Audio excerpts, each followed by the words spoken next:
WhatsApp class 12 welcome back to the channel. तो आज हम लोग स्टार्ट करने वाले हैं सेशन 2023-24 के अकाउंटेंसी के साथ। अब देखो, अकाउंटेंसी का सिलेबस हो या फिर बिजनेस स्टडी का सिलेबस हो या इकोनॉमिक्स का सिलेबस हो, मैं सारा आपको करवाऊंगा। लेकिन हमेशा ध्यान रखना है कि दो पॉइंट ऑफ व्यू से हमने इस सिलेबस को पूरा करना है। एक तो सबसे पहले हमने फाइनल बोर्ड्स में अपीयर्ड होना है 2024 में, उसकी भी पूरी की पूरी सिलेबस कवर होनी चाहिए। और साथ में सीवीटी में भी अपीयर होना है, तो सीवीटी के सिलेबस साथ में इसी वीडियो से कवर अप करते चलना है। तो इस तरीके से हमने सिलेबस को पूरा का पूरा कंप्लीट करना है कि हमारे बोर्ड्स एग्जाम की भी अच्छे से प्रिपरेशन हो जाए और साथ में सीवीटी की भी अच्छे से प्रिपरेशन हो जाए। क्योंकि जो बच्चे 2024 के फाइनल बोर्ड्स में अपीयर्ड होंगे, वो सारे बच्चे सीवीटी के एग्जाम में भी अपीयर होने वाले हो। तो सीवीटी का भी प्रिपरेशन इसी वीडियो से हम लोग कर ले। एक्स्ट्रा टाइम हम लोग क्यों देंगे सीवीटी के लिए? तो एक साथ दो काम हम लोग पूरा करने वाले हैं। तो चलो हम लोग आज स्टार्ट करते हैं क्लास 12 के अकाउंटेंसी के साथ। और क्लास 12 में अकाउंटेंसी में जो सबसे पहला टॉपिक हमें पढ़ना है, तो सबसे पहला टॉपिक देखना है वो है अकाउंटिंग फॉर पार्टनरशिप फर्म। अब देखो, क्लास 11 में हमने पूरा का पूरा सोल ट्रेड बिजनेस के बारे में पढ़ा, सोल प्रोप्राइटरशिप बिजनेस के बारे में पढ़ा कि उसमें एक सिंगल ओनर होता था, वही सारे कैपिटल लगाता था और सारे प्रॉफिट वो खुद ही रखता था। बट यहाँ क्लास 12 में हमने पढ़ना है पार्टनरशिप। पार्टनरशिप में कम से कम दो लोग मिलकर के किसी भी बिजनेस को ऑपरेट करेंगे, 4 5 10 लोग भी हो सकते हैं। तो वैसा कोई भी फॉर्म जो दो लोगों के द्वारा या 4 5 10 लोगों के द्वारा मिलकर के ऑपरेट किया जाता है, उसको हम लोग बोलते हैं पार्टनरशिप फॉर्म। तो विदाउट वेस्टिंग एनी टाइम हम लोग स्टार्ट करते हैं पार्टनरशिप के साथ। सबसे पहले जो पहला चैप्टर हमने देखा है वो है fundamental of partnership. Fundamental of partnership का मतलब क्या होता है? पार्टनरशिप की बेसिक इंफॉर्मेशन, पार्टनरशिप की बेसिक नॉलेज कि बेसिकली पार्टनरशिप होता क्या है, ये कैसे ऑपरेट होता है, पार्टनर्स कौन से लोग होते हैं, इन सारी चीजों यानी बेसिक ज्ञान जो देने वाला वीडियो है वो आज का वीडियो है। आप आज के वीडियो से पार्टनरशिप के बारे में बेसिक ज्ञान गेन करोगे। तो सबसे पहले हम लोग स्टार्ट करते हैं फंडामेंटल के साथ। अब फंडामेंटल में जो सबसे पहला टॉपिक हमने देखना है वो है डेफिनेशन ऑफ पार्टनरशिप की पार्टनरशिप हमको डिफाइन कैसे करा गया है। तो देखो, हमारे यहाँ जो सोल प्रोप्राइटर से बिजनेस थी उसके लिए कोई एक्ट नहीं बना हुआ था, लेकिन पार्टनरशिप के लिए हमारे इंडिया में एक्ट बना हुआ है, पार्टनरशिप एक्ट 1932। तो यहाँ पे किस तरीके से डिफाइन किया गया है? सेक्शन 4। अब देखो, सारी चीजों को मैं याद करने आपको नहीं बोलूंगा, बट मैं जिस चीजों को भी अंडरलाइन कर रहा हूँ वो चीजें काफी इंपॉर्टेंट है आपके दोनों एग्जाम पॉइंट ऑफ व्यू से। तो आप इन चीजों को कवर अप करके चलना, इन चीजों को माइंड में सेट करके चलना। सेक्शन 4 यानी जो हमारे यहाँ एक्ट बनाया गया इंडियन पार्टनरशिप एक्ट 1932, उसके सेक्शन 4 में डिफिनेशन दिया गया पार्टनरशिप का। यानी सेक्शन 4 जो होता है वो पार्टनरशिप को डिफाइन करता है। तो section 4 of Indian partnership act 1932 define the partnership as follows. यानी जो इंडियन पार्टनरशिप एक्ट 1932 है वो उसका सेक्शन 4 किस तरीके से डिफाइन करा है पार्टनरशिप को? Partnership is the relation, partnership एक रिश्ता होता है कुछ लोगों का। ये रिश्ता क्या कहलाता है? वही रिश्ता जो पार्टनरशिप कहलाता है। तो partnership is the relation between the person who have agreed, जिन्होंने एग्रीड करा है to share profits of the firm, किसी भी फर्म के प्रॉफिट्स को डिस्ट्रीब्यूट करने का, कैरिड ऑन बाय ऑल और any one of them acting for all. ये काफी इंपॉर्टेंट लाइन है, कैरिड ऑन बाय ऑल और any one of them acting for all. देखो, सबसे पहले पार्टनरशिप कुछ लोगों के बीच का एक रिश्ता होता है जिन्होंने एग्री करा है किसी फर्म के प्रॉफिट्स या लॉस को शेयर करने के लिए, जो या तो उन सबके द्वारा ऑपरेट किया जाएगा या फिर सबों की ओर से किसी एक्ट के द्वारा एक्ट किया जाएगा। इसका मतलब क्या हुआ कि सपोज हमारे पास 3 पार्टनर्स हैं, एक्स वाई और जेड। तो ये तीनों मिलकर के फर्म को कैरिड ऑन करेंगे या फिर तीनों में से किसी एक के द्वारा सबके लिए एक्ट करा जाएगा। अब सपोज कि अगर तीनों मिलकर के कैरिड ऑन कर रहे हैं तो भी ये जो प्रॉफिट्स कमाएंगे वो तीनों के बीच बटेगा। अब कभी ऐसा भी होगा कि एक्स और वाई जो ये छुट्टी पे चले गए तो अकेले जेड ने फर्म को कैरिड ऑन किया, तो इस केस में फर्म जेड ने जितना भी प्रॉफिट कमाया वो प्रॉफिट सारे पार्टनर्स में बटेगा। क्यों बटेगा? क्योंकि कभी ऐसा भी होगा कि जेड भी छुट्टी पे जा सकता है, तब फर्म को ऑपरेट कौन से लोग करेंगे? एक्स और वाई। तो उस केस में एक्स और वाई ने जो प्रॉफिट्स कमाया उस प्रॉफिट में भी जेड को शेयर मिलेगा। तो कैरी डाउन बाय ऑल और any one of them act for all. तो ये section 4 of Indian partnership act 1932 define करता है हमारे पार्टनरशिप को। अब उसके बाद नेक्स्ट आता है हमारे पास फीचर्स और एलिमेंट्स और कैरेक्टरिस्टिक्स ऑफ पार्टनरशिप। आप फीचर्स बोल लो, आप एसेंशियल एलिमेंट्स बोल लो, आप कैरेक्टरिस्टिक्स बोल लो, सब में आंसर सेम आता है कि एक पार्टनरशिप के क्या क्या फीचर्स हो सकते हैं, क्या क्या कैरेक्टर्स हो सकते हैं। तो सबसे पहला, 2 और मोर पर्सन। एक पार्टनरशिप में कम से कम 2 लोग या उससे ज्यादा लोग होंगे। अकेला पर्सन पार्टनरशिप फर्म ऑपरेट नहीं करता। अब यहाँ पे क्वेश्चन आता है कि सर अगर एग्जैक्ट नंबर जानना चाहो कि मिनिमम तो 2 है बट मैक्सिमम कितने लोग मिलकर के पार्टनरशिप फर्म ऑपरेट कर सकते हैं, तो देखो यहाँ पे याद रखना है कि मिनिमम 2 पार्टनर्स और मैक्सिमम 50 पार्टनर्स। अब मिनिमम 2 पार्टनर्स होंगे पार्टनरशिप फर्म में और मैक्सिमम 50 होंगे, 50 से ज्यादा नहीं होने चाहिए। दूसरी चीज, ये जो लिमिटेशन ऑफ पार्टनर्स है मिनिमम और मैक्सिमम का, ये कौन सेट करता है, तो ये पार्टनरशिप एक्ट 1932 सेट नहीं करता, ये कंपनी एक्ट 2013 सेट करती है। कंपनी एक्ट 2013 के पहले भी हमारे यहाँ कंपनी एक्ट 1956 हुआ करता था, तो उस केस में जो लिमिटेशन ऑफ पार्टनर्स है वो कंपनी एक्ट 1956 तक करता था, लेकिन अब जो है वो कंपनी एक्ट 2013 सेट करके चलता है। तो हमेशा इस पॉइंट को ध्यान में रखना है। नेक्स्ट है हमारे पास एग्रीमेंट। अब जिन्होंने पार्टनर, यहाँ पे हमने क्या पढ़ा कि पार्टनर से एग्रीड करा है, यानी पार्टनर्स के बीच में एक एग्रीमेंट बनेगा, और एग्रीमेंट ओरल भी हो सकता है, एग्रीमेंट रिटन भी हो सकता है, बट हम लोग प्रीफर करते हैं कि हमारा जो एग्रीमेंट होना चाहिए पार्टनर्स के बीच का वो रिटन में होना चाहिए। क्यों? क्योंकि अगर ओरल होगा तो इन फ्यूचर आप बोलोगे कि मैंने तो ये बात बोला था, सामने वाला पार्टनर बोलेगा मैंने ये बोला था, डिस्प्यूट्स के चांसेस बढ़ जाएंगे। तो वहां पे क्या करना है, वहां पे रिटन एग्रीमेंट बनाना होगा कि अगर इन फ्यूचर कोई डिस्प्यूट अराइज भी होता है तो भाई आपके पास एक लीगली प्रूफ होना चाहिए कि हाँ आपने एग्रीमेंट ये नहीं करा था, आपने एग्रीमेंट ये करा था। तो एक एग्रीमेंट होगा और agreement must be in written. Next, existence of business. Business का एग्जिस्टेंस होना चाहिए, अगर बिजनेस ही नहीं है तो भैया पार्टनरशिप कहां करोगे? पार्टनरशिप के लिए बिजनेस होना चाहिए, एक बिजनेस होना चाहिए एंड प्रॉफिट मोटिव, और बिजनेस का मेन जो मोटिव है वो प्रॉफिट कमाना होना चाहिए। अगर आप समाज के सेवा के लिए कोई बिजनेस कर रहे हो, कोई ऑर्गेनाइजेशन कर रहे हो, तो हम लोग उसको पार्टनरशिप नहीं बोलेंगे, हम लोग पार्टनरशिप कब बोलेंगे? जब आप कोई भी ऑर्गेनाइजेशन प्रॉफिट अर्न करने के लिए चला रहे हो। Next, sharing of profit. अब जो भी फर्म का प्रॉफिट होगा वो प्रॉफिट सारे पार्टनर्स में शेयर भी होना चाहिए। ऐसा बिल्कुल नहीं होना चाहिए कि कोई एक पार्टनर से सारा प्रॉफिट रख ले, नहीं, जितने भी पार्टनर्स, अगर एक्स वाई जेड 3 पार्टनर्स हैं तो जो भी फर्म का प्रॉफिट होगा वो सारे पार्टनर्स में शेयर होगा। Next, relationship of principal and agent. अब ये काफी इंपॉर्टेंट पॉइंट है। रिलेशनशिप ऑफ प्रिंसिपल एजेंट का मतलब कि एक पार्टनर्स के बीच में प्रिंसिपल और एजेंट का रिलेशनशिप होना चाहिए। ये कैसे? सपोज कि हमने एक मैं पार्टनर हूं और एक आप पार्टनर्स हो। अब यहाँ पे मैं आपका प्रिंसिपल हूं, मैं जो बोलूंगा वो आप सुनोगे, वो आप करोगे, आप मेरे एजेंट हो, और आप भी मेरे प्रिंसिपल हो, आप जो बोलोगे वो भी मुझे सुनना पड़ेगा, तो मैं आपका एजेंट हूं, आप मेरे प्रिंसिपल हो। अब यहाँ पे एजेंट और प्रिंसिपल का रिश्ता होता है, वही रिश्ता तो पार्टनरशिप कहलाता है।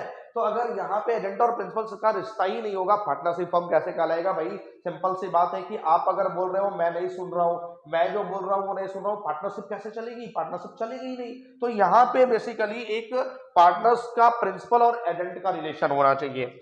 Next, business carried on by all और any one of them acting for all. अभी हमने आपको बताया कि बिजनेस या तो कैरिड ऑन किया जाएगा सबके द्वारा, या कोई एक उन सबके लिए एक्ट करेगा। और लास्ट, नो सेपरेट एग्जिस्टेंस। यहाँ पे कोई सेपरेट एग्जिस्टेंस नहीं होता है। पार्टनर्स और पार्टनरशिप फॉर्म ये अलग अलग नहीं माने जाते हैं, लेकिन दो सेंस होते हैं, एक होता है हमारा अकाउंटिंग सेंस और एक होता है लीगल सेंस। तो अकाउंटिंग सेंस की अगर मैं बात करूं तो अकाउंटिंग सेंस के पॉइंट ऑफ व्यू से ये जो सेपरेट एग्जिस्टेंस है वो होता है, यानी कि पार्टनर्स अपना अकाउंट्स अलग बनाते हैं, फर्म अपना अकाउंट अलग बनाता है। लेकिन अगर मैं लीगल सेंस की बात करूं तो लीगल सेंस में पार्टनर और पार्टनरशिप फर्म ये दो अलग अलग नहीं है। क्यों अलग अलग नहीं है? सपोज यहाँ पे कि एक्स वाई और जेड ए ये तीनों ने एक बैंक से फर्म के नाम पे लोन ले लिया। अब यहाँ पे बैंक लोन लेने किसके पास आएगा? फर्म के पास। अब ये क्या बोलते हैं कि भाई बैंक, आपने तो फर्म को लोन दिया था ना, तो आप फर्म से लोन वसूल करो, मैं कहां से लोन दूंगा? तो लीगल सेंस क्या बोलता है कि नहीं, अगर आप तीनों मिलकर के फर्म के नाम पे आपने लोन लिया हुआ है, तो अगर फर्म एबल है तब तो फर्म पे करेगा, फर्म एबल नहीं है तो इस लोन का अमाउंट आप तीनों को ही मिलके पे करना पड़ेगा। तो यहाँ पे लीगल एग्जिस्टेंस में क्या हुआ कि फर्म के नाम पे लोन था, बट पेमेंट किसको करना पड़ रहा है? पेमेंट एक्स वाई और जेड को करना पड़ रहा है। तो उस केस में लीगल सेंस में मैं बात करूं तो नो सेपरेट एग्जिस्टेंस, कोई सेपरेट एग्जिस्टेंस नहीं होता है। अकाउंटिंग सेंस में पार्टनर्स अपना अकाउंट खुद बनाते हैं और फर्म अपना अकाउंट अलग बनाते हैं। तो ये कुछ कैरेक्टरिस्टिक्स थे, ये कुछ फीचर्स थे पार्टनरशिप के।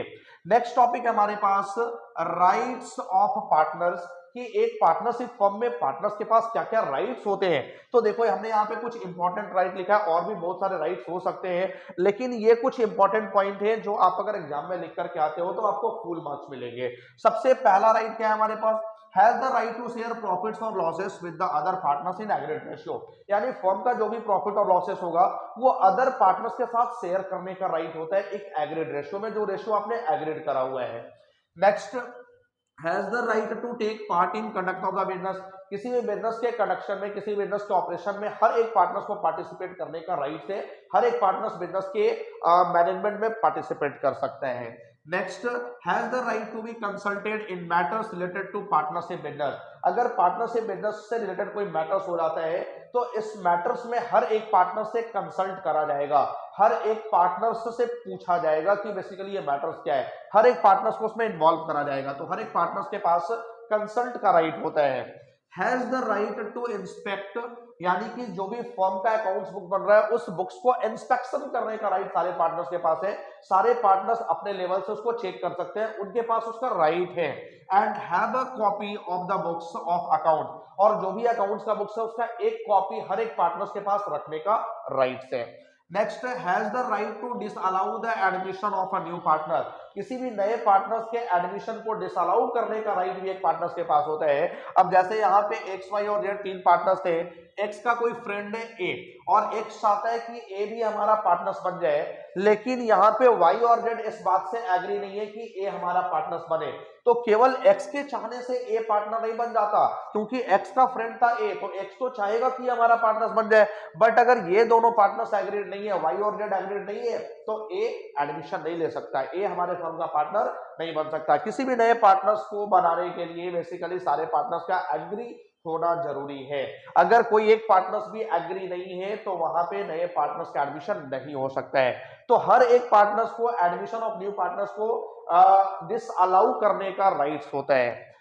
Is the joint owner of the partnership property, हर एक पार्टनर्स के पास ये राइट होता है कि वो पार्टनरशिप फर्म के सारे प्रॉपर्टी का ऑनर है, यानी जितने भी पार्टनरशिप फर्म में प्रॉपर्टी है सारे प्रॉपर्टी के ऑनर सारे पार्टनर्स होते हैं, हर एक पार्टनर्स के राइट के पास ये राइट होता है कि वो उस पार्टनरशिप फर्म के प्रॉपर्टी का ऑनर है। Has a right to retire from the firm, हर एक पार्टनर्स को ये राइट होता है कि वो कभी भी फर्म से रिटायर हो सकता है, but after giving a final notice to the remaining partner, लेकिन रिमेनिंग पार्टनर्स को एक फाइनल नोटिस देने के बाद, अब सपोज कि एक्स वाई जेड तीन पार्टनर्स है और जेड रिटायर होना चाहता है, तो जेड क्या करेगा, एक्स और वाई को एक फाइनल नोटिस दे देगा और उसके बाद वो रिटायर हो सकता है, उसके पास राइट है।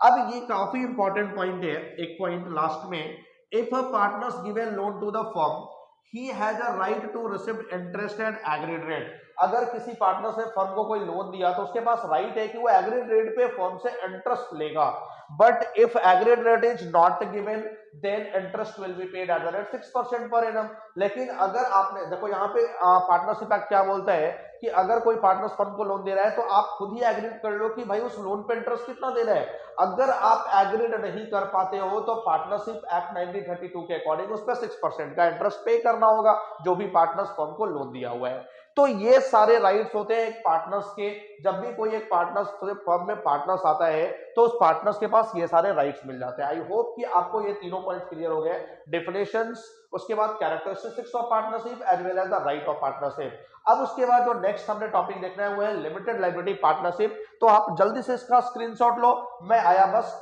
2 सेकंड में। चलो अब जो दूसरा टॉपिक हमने देखना है ये लिमिटेड लायबिलिटी पार्टनरशिप। देखो लिमिटेड लायबिलिटी पार्टनरशिप एक अलग तरह का पार्टनरशिप है। अब लिमिटेड लायबिलिटी पार्टनरशिप है क्या, इसमें दो चीजें हैं।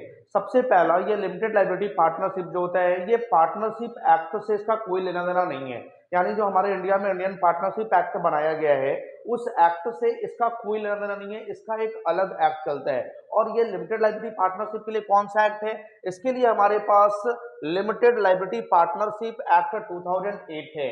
तो लिमिटेड लायबिलिटी पार्टनरशिप के लिए एक बेसिकली अलग एक्ट बनाया गया, लिमिटेड लायबिलिटी पार्टनरशिप एक्ट 2008। और दूसरा, लिमिटेड लायबिलिटी पार्टनरशिप में जो पार्टनर्स का लायबिलिटी होता है वो लिमिटेड होता है।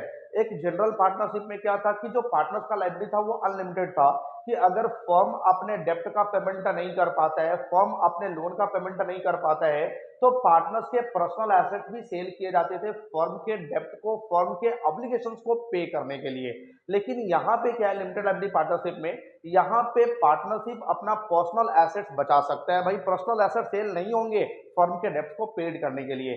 तो दो चीजें आई कि लिमिटेड लायबिलिटी पार्टनरशिप एक ऐसा पार्टनरशिप है जो इंडियन पार्टनरशिप एक्ट 1932 से अलग होता है। इसके लिए सेपरेट एक्ट बनाया गया, लिमिटेड लायबिलिटी पार्टनरशिप एक्ट 2008। और दूसरा, इसमें पार्टनर्स का लायबिलिटी क्या होता है, लिमिटेड होता है, बट एक्सेप्ट वन, यानी कि जितने भी पार्टनर्स हैं उसमें एक पार्टनर्स का लायबिलिटी अनलिमिटेड रखना ही पड़ेगा। कि भाई अगर आप अनलिमिटेड नहीं रखोगे तो फर्म के डेब्ट्स का पेमेंट कौन करेगा, पेमेंट करने वाला भी तो होना चाहिए। तो एक पार्टनर्स को छोड़कर बाकी सारे पार्टनर्स के लायबिलिटी लिमिटेड हो सकते हैं, लेकिन एक पार्टनर्स का लायबिलिटी अनलिमिटेड रखना ही पड़ता है। तो लिमिटेड लायबिलिटी पार्टनरशिप क्या है, the limited liability partnership LLP in India comes into existence with the enactment of Limited Liability Partnership Act 2008, which lay down the law of formation and regulation of LLP। अब उसके बाद कुछ definition इसका define करा गया कि basically limited liability partnership है क्या। तो limited liability partnership means a partnership formed and registered under this act, यानी इस एक्ट के अंडर में जो लिमिटेड लायबिलिटी पार्टनरशिप एक्ट 2008 है, इसके अंडर में जो भी लिमिटेड लायबिलिटी पार्टनरशिप फॉर्म्ड किया गया उसको हम लोग बोलते हैं लिमिटेड लायबिलिटी पार्टनरशिप। उसके बाद इसके कुछ नेचर्स है। अब natures of limited liability partnership हम देखें तो a limited liability is a body corporate. Body corporate का मतलब एक रजिस्टर्ड बॉडी होती है। दूसरा, it is a legal entity from the date of its partners, यानी इसमें पार्टनर्स का और इस फॉर्म का, लिमिटेड लायबिलिटी फॉर्म का अलग सेपरेट एंटिटी होता है। पार्टनर्स अलग होते हैं, लिमिटेड लायबिलिटी पार्टनरशिप अलग होता है। ए LLP shall have perpetual succession. एक LLP के पास परपेचुअल सक्सेशन होता है।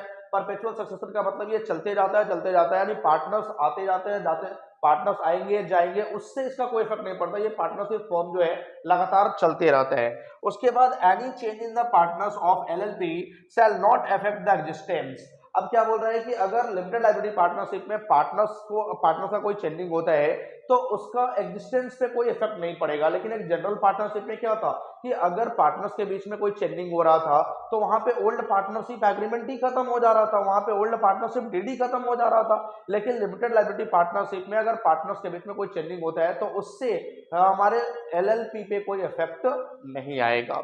अब उसके बाद ये इंपॉर्टेंट पॉइंट है, समझना है, Indian partnership act shall not apply to LLP। यहाँ पे नोट होगा, shall not apply to LLP। जो इंडियन पार्टनरशिप एक्ट है ये लिमिटेड लायबिलिटी पार्टनरशिप पे अप्लाई नहीं होता है, क्योंकि लिमिटेड लायबिलिटी पार्टनरशिप के लिए बिल्कुल सेपरेट एक्ट बनाया गया, लिमिटेड लायबिलिटी पार्टनरशिप एक्ट 2008। अब चलते हैं हम लोग नेक्स्ट टॉपिक, पार्टनरशिप डीड। अब ये पार्टनरशिप डीड क्या होता है, देखो पार्टनरशिप डीड एक एग्रीमेंट पेपर होता है इन बिटवीन द पार्टनर्स, जिसपे एक पार्टनरशिप फर्म को ऑपरेट करने से रिलेटेड सारे रूल्स एंड रेगुलेशंस मेंशन किए जाते हैं। अभी हमने डेफिनेशन में पढ़ा था ना कि पार्टनर्स एग्री करते हैं, तो बेसिकली एग्री करने का क्या मतलब होता है कि उन्होंने आपस में एक रिटन एग्रीमेंट बनाया, एक रिटन डॉक्यूमेंट्स बनाया कि हमारे पार्टनरशिप फर्म को किस तरीके से ऑपरेट करा जाएगा, बेसिकली कौन सा पार्टनर्स कितना कैपिटल लगाएगा, किसके कैपिटल पर क्या इंटरेस्ट मिलेगा, कौन सा पार्टनर्स कितना सैलरी लेगा, ये सारे रूल्स एंड रेगुलेशंस को जिस एग्रीमेंट पेपर में मेंशन करा जाता है, that agreement paper is called the partnership deed.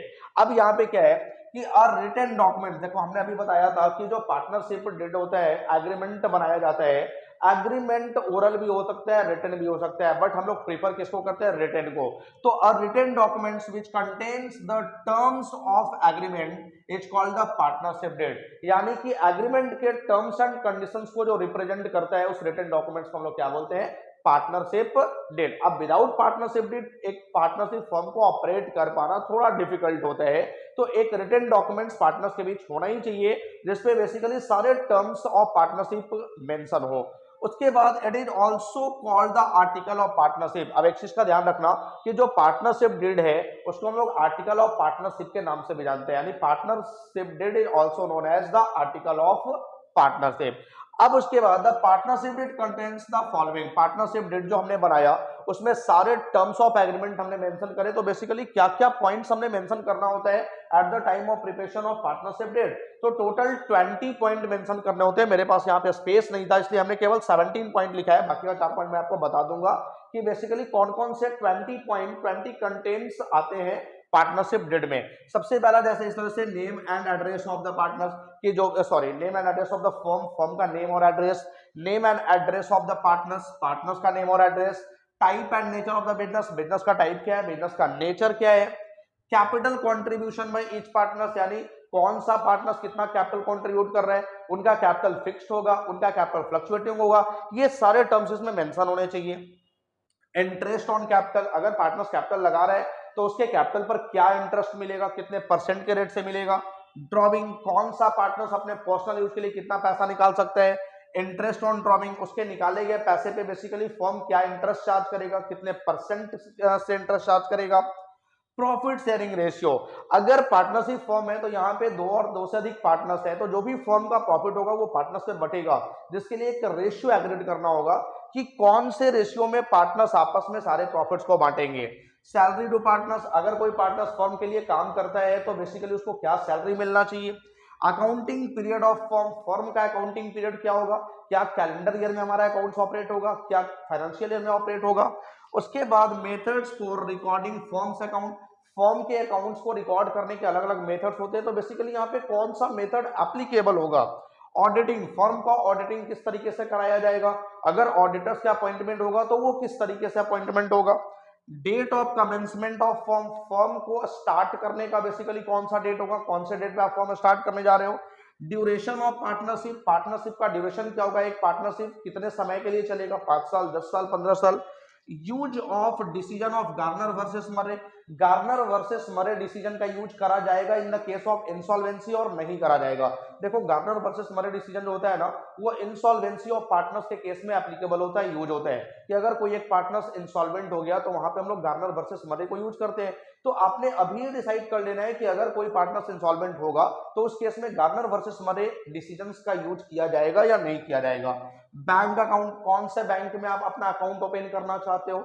उसके बाद rules for admission of a new partner, किसी भी नए पार्टनर्स का एडमिशन किस तरीके से पॉसिबल होगा, क्या सारे पार्टनर्स के एग्रीड होने के बाद ही एडमिशन ले पाएगा या किसी एक या दो पार्टनर्स के एग्री होने पर वो एडमिशन ले सकते हैं।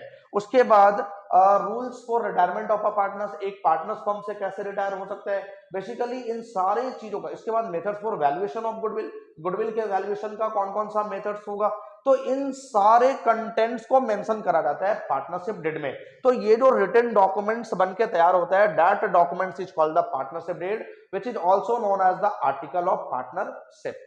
तो ये पॉइंट आपका क्लियर हो गया। अब आई होप कि आप जितने भी टॉपिक आज पढ़े ये सारा टॉपिक आपका क्लियर है। वीडियो थोड़ा मेरा लंबा होते जा रहा है इसलिए मैं आज का टॉपिक जो है इसी यहीं पे कंप्लीट करता हूं। बाकी का टॉपिक इसके बाद जो इंपॉर्टेंट टॉपिक है वो कराऊंगा मैं नेक्स्ट वीडियो में, क्योंकि वीडियो की अगर लेंथ ज्यादा हो जाती है तो फिर प्रॉब्लम होने लगते हैं। वीडियो छोटा रखना है और हर एक चीज को अच्छे से समझ के चलना है। तो आप इसका प्रॉपर नोट्स बनाओ और किसी भी तरह का कोई डाउट होता है आप कमेंट सेक्शन में मैसेज करो, इमीडिएटली आपके डाउट का रिप्लाई होगा। Thank you.